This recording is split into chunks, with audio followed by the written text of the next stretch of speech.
បងឃើញអូននៅជាមួយគេបងឃើញនាងមេឈូអូនអ្នកថ្មីត្រឹមឈូនៅស្ងៀមមិនហ៊ានហាស្ដី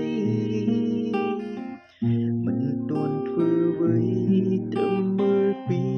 ចុងងាយជឿចាំហួចចិត្ត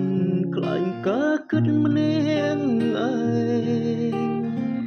បើសិនពិតមែនអូនមានអ្វីបកស្រាយទុំមើលស្ងួនបដូរអូនលេងដូចមុនហើយលទ្ធផលចុងក្រោយទៅជាយ៉ាងណាបើអូចិនប្រាប់ត្រង់មិនបាញ់លាក់បាំងបងគ្មានសិនប្រឆាំងអ្វីអូនត្រូវការយល់ស្របតាមក្រុម